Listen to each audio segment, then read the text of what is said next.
Bienvenue sur le podcast Graines d'étoiles qui donne la parole à des personnes qui sont acteurs et actrices de leur vie. Je suis Sarah et j'anime ce podcast avec beaucoup de joie pour créer un monde où tout le monde est plus conscient de sa nature. Si vous êtes sur un chemin de développement spirituel ou personnel, si vous vous sentez seul sur ce chemin ou si vous avez des questions, vous êtes au bon endroit. Le podcast vise à révéler la graine d'étoile qui sommeille en chacun d'entre nous. Je vous souhaite une très belle écoute.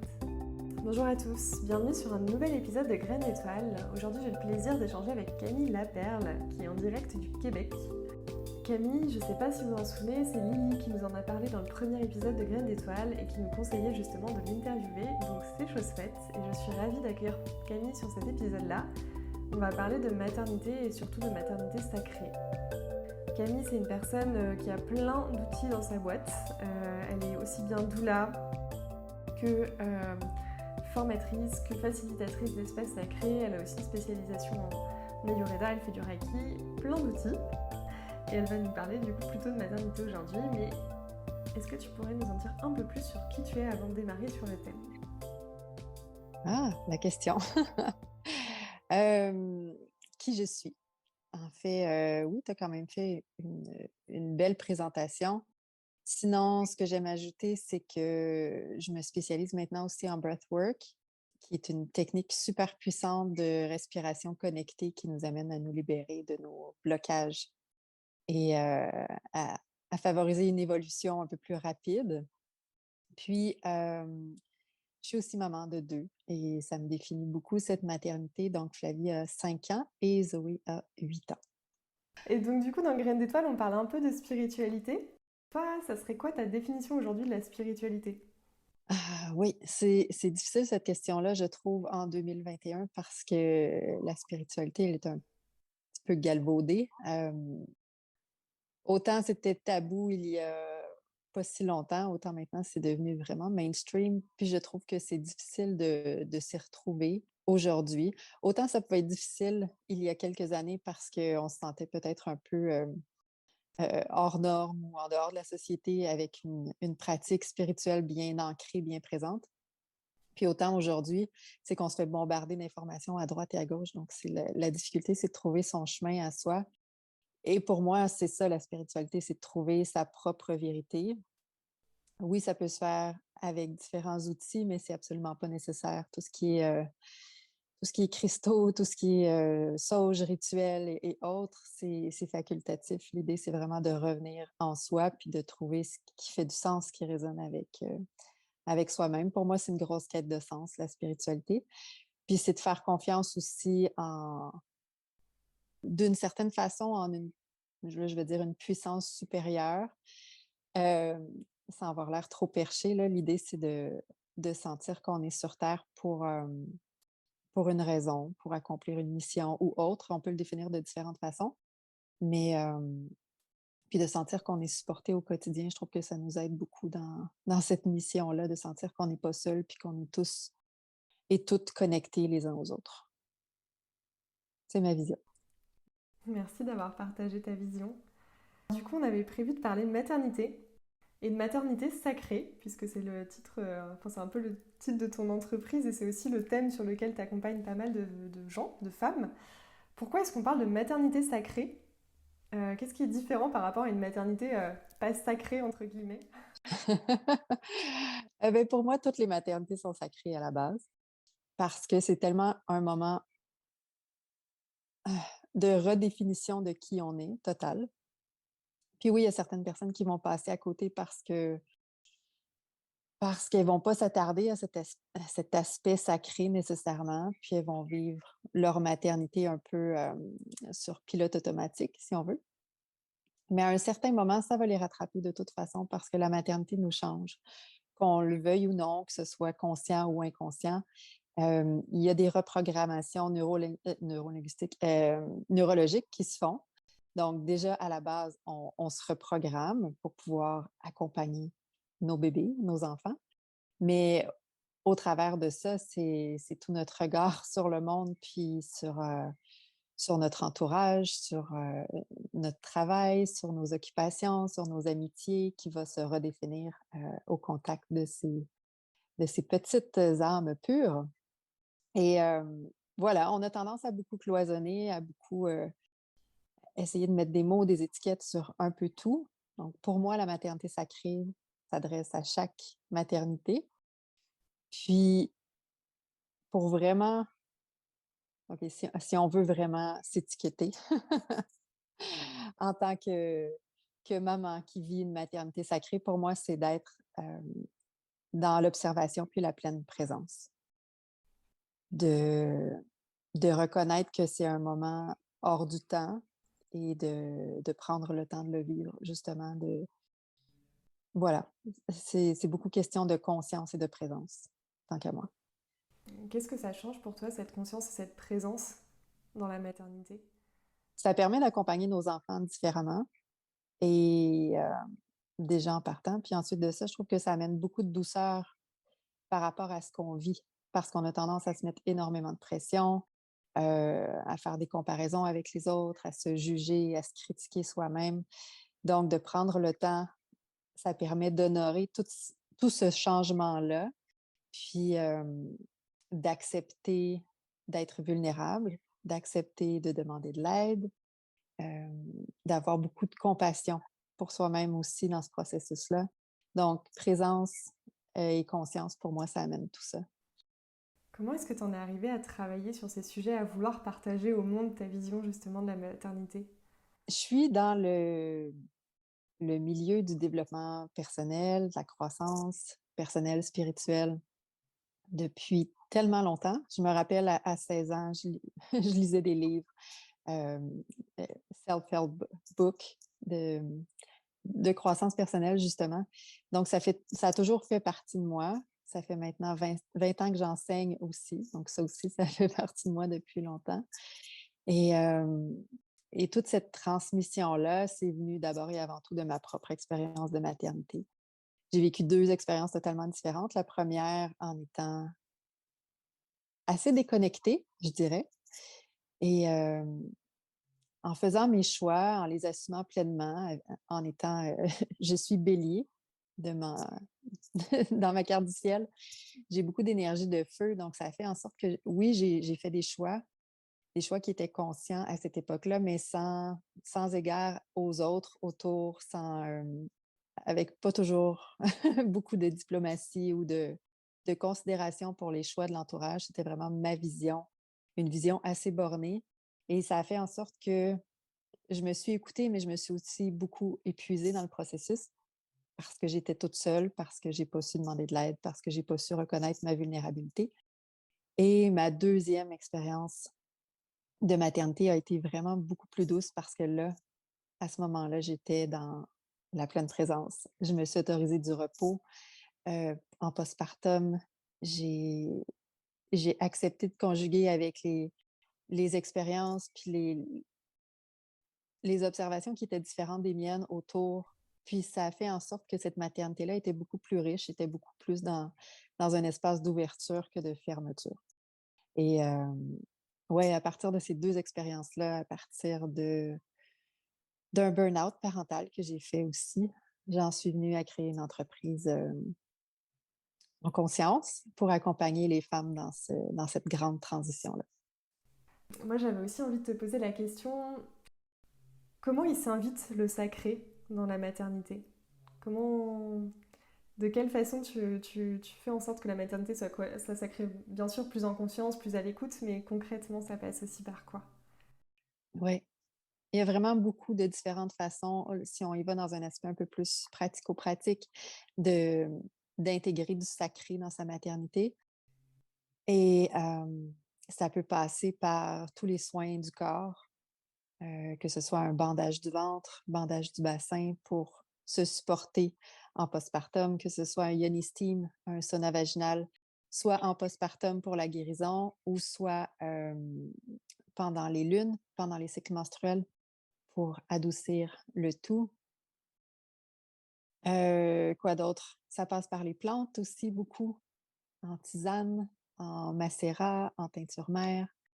Ça passe par le repos qu'on va s'octroyer, par les espaces de beauté qu'on va organiser autour de soi. Donc, le sacré dans la maternité, ça peut se retrouver là. Ça peut se retrouver aussi dans le village qu'on va réussir à créer, dans les relations qu'on va tisser dans les partages en profondeur qui sont authentiques aussi qu'on va pouvoir avoir. Je conseille souvent de participer à au moins une tente rouge après la naissance des enfants pour venir déposer ce qu'on a, ce qu'on a besoin de processer. Bon, c'est une mauvaise traduction ici. Mais oui, des espaces de parole, des cercles de parole pour pouvoir y déposer le trop-plein. Ça aide, ça fait vraiment du bien. Donc voilà, le sacré pour moi, ça s'invite dans tous ces petits gestes au quotidien pour prendre soin de soi, penser à soi, amener de la douceur, de la lenteur et se ramener dans le concret, dans l'instant présent, qui est l'instant le plus important, parce que souvent on a tendance à soit vivre dans le passé, soit à se projeter dans le futur, mais en fait, ça nous déconnecte un peu de, de l'immédiat. Donc voilà. Donc ouais, du coup, grâce au rituel, ramener un peu de conscience de présence finalement. T'as Ça des... revient toujours à ça. Ouais, ça revient toujours à ça, quels que soient les sujets. T'as déjà un peu répondu à ça, mais j'aimerais qu'on aborde ce point précisément parce que la maternité sacrée, ça ne s'arrête pas seulement aux 9 mois de la grossesse. Est-ce que tu peux nous parler un peu de l'après notamment, de qu'est-ce que ça Oui. englobe, cette vision de la maternité sacrée sur le postpartum, la matrescence notamment? Ben, en fait, je pense que depuis le début, je te parle un peu plus du postpartum qu'autre chose parce que c'est c'est ma spécialisation. Euh, le sacré peut s'inviter pendant la grossesse, tout à fait, notamment en connectant avec l'enfant. Il y a le livre Les 9 marches qui, euh, qui, euh, qui vient nous parler de l'incarnation de l'âme de l'enfant, qui est tout un processus. Et voilà, par l'autonomie, par la musique, par les chants, on peut vraiment arriver à connecter avec bébé in utero, par la méditation, la visualisation. On peut vraiment entendre des messages. C'est une période qui est assez fascinante pour l'ouverture de conscience que la mère, mais aussi l'autre parent peut vivre. Donc, c'est assez incroyable. Mais pour moi, ça se joue vraiment beaucoup après l'enfantement. Et parce que, comme je te disais, oui, c'est une période de redéfinition de soi. Donc, ça nous permet, c'est comme une opportunité incroyable qui arrive dans notre vie de se réinventer, si on veut. Et, euh, et la matrescence, c'est ça. C'est se redéfinir, mais sur tous les plans, autant au niveau physique, parce que le corps va trouver un nouvel équilibre, qu'au niveau psychologique, qu'au niveau émotionnel, spirituel, relationnel aussi. Donc, il y a beaucoup, beaucoup, beaucoup de choses qui se mettent en branle en postpartum, puis le sacré peut s'inscrire à toutes ces époques-là. Puis la maternité, on a tendance à penser que c'est le 4e trimestre, et c'est 3 mois après l'accouchement, puis après, ben, c'est bon, on est maman, c'est terminé. Mais ça se termine jamais, en fait. La matrescence en soi dure environ 2 ans, cette période de gros, gros changements. Pour certaines, ça va être un peu moins long. Pour d'autres, ça va être beaucoup plus long que ça. Et, euh,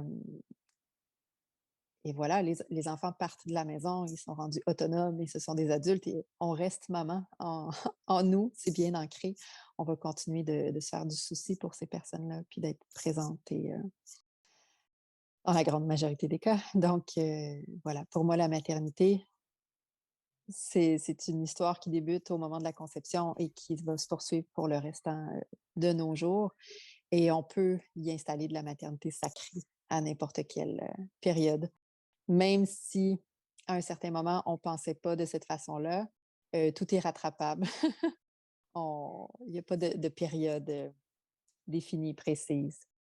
On n'a pas loupé notre maternité sacrée. Notre maternité, si on a oublié d'y installer du sacré à un certain moment. Et du coup, maintenant que tes enfants sont un peu plus grands, donc tu as passé la période des 2 ans, mais est-ce que tu mets quand même en place des rituels, des choses pour te rappeler en conscience à ce rôle-là?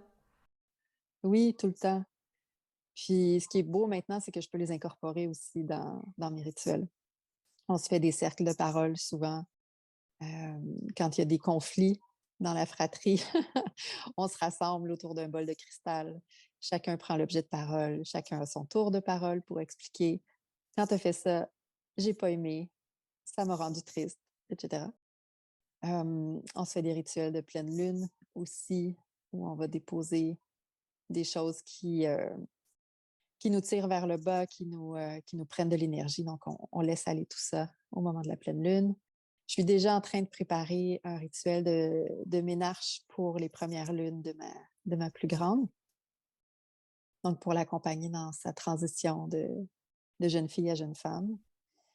Je pense qu'il y a possibilité d'intégrer du sacré, de la conscience en tout temps avec les enfants, mais oui, c'est en redéfinition constante au fur et à mesure que mes filles grandissent. Je me posais une question aussi, alors je sais pas si, si c'est vraiment dans le sujet, mais est-ce qu'on peut aussi parler de paternité sacrée à l'inverse?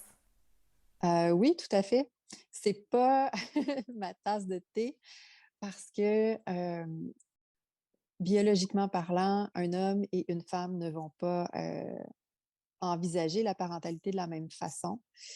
Au niveau du langage, au niveau des interactions sociales, tout est différent. Mais oui, en fait, plus on va donner de la place au père, plus le père va prendre sa place aussi, parce que ça part d'une volonté qui est intrinsèque.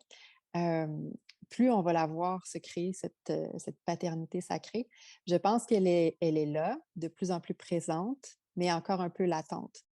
Et plus on va en parler, plus on va laisser de la place, plus elle va pouvoir se manifester. Mais les pères ont tout à guérir au travers de leur paternité, ont vraiment beaucoup de choses à apprendre, autant que nous, les mères. Mais je pense que ça se passe beaucoup dans la communication qui n'est pas nécessairement toujours là. Et du fait qu'on ne fonctionne pas de la même façon, qu'on n'intègre pas les expériences de la même façon, je pense que la communication, elle est parfois difficile à ce niveau-là. Mais oui, si on était un peu plus dans l'ouverture d'un côté comme de l'autre, je pense qu'on pourrait avoir de beaux échanges face à cette parentalité-là. Merci d'avoir partagé ta vision sur ce versant aussi du sujet. Est-ce que tu as des challenges encore aujourd'hui, alors en lien avec la maternité ou autre, hein, est-ce que tu vis des challenges encore aujourd'hui Toujours, toujours. Et ça n'arrêtera pas, je pense. C'est la beauté de l'expérience humaine. Oui, au niveau de la maternité, chaque âge a ses défis qui sont propres. Euh, Ces temps-ci, j'ai droit à des jeunes filles qui veulent être grandes avant le temps.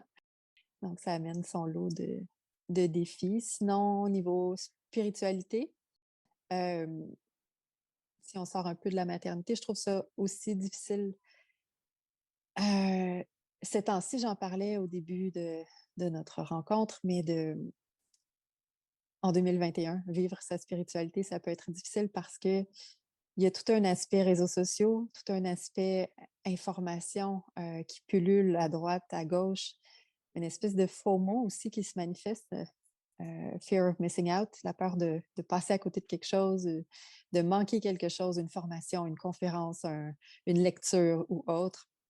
On a l'impression qu'on n'absorbera jamais assez d'infos, mais en fait, ça doit se vivre, puis souvent on oublie de le vivre et ça m'arrive souvent de me retrouver dans ce challenge-là, de, de vouloir être partout à la fois, mais sans nécessairement trouver le temps pour me poser dans ce quotidien de mère monoparentale avec une entreprise. Pour finir, je demande toujours à tout le monde soit une astuce que tu mets en place dans ton quotidien liée à ta spiritualité plutôt, qui t'a aidé sur ton chemin, soit une recommandation de quelqu'un que tu aimerais écouter sur le podcast ou même une lecture ou voilà. Tu peux choisir entre l'astuce ou la recommandation pour éclairer toutes les graines d'étoiles qui nous écoutent. En fait, ma recommandation, euh, je pense que c'est un livre que j'ai lu il y a déjà plusieurs années, mais qui m'avait profondément transformée. En fait, c'est ce qui m'a amené beaucoup sur le chemin de la parentalité consciente et en présence. C'est le livre Essentialisme de Greg McKeown. Et oui, il a été traduit en français. Euh, et voilà, c'est un livre qui, ben, le titre le dit, mais qui nous ramène beaucoup à l'essentiel de nos existences. Merci pour ce partage, on le mettra aussi en lien. Merci Camille pour toutes tout ton partage autour de la maternité, la parentalité en général. Est-ce que tu as un dernier mot peut-être à rajouter? Ah, j'avais rien prévu. Merci de m'avoir invitée. Bah, merci à toi d'avoir répondu à l'appel. Je suis contente, je suis ravie d'avoir pu te découvrir grâce à Lily qui m'avait parlé de toi. Merci Camille, et puis on se retrouve très bientôt sur un prochain épisode de toute façon de Graines d'étoiles. Merci pour votre écoute, j'espère que cet épisode vous a plu. Si c'est le cas, n'hésitez pas à le partager autour de vous et à le faire connaître. On se retrouve dans tous les cas très bientôt pour un prochain épisode de Graines d'étoiles. Si vous voulez être tenu au courant de l'actualité du podcast, vous pouvez me suivre sur Instagram ou bien vous abonner à votre plateforme d'écoute. À très bientôt.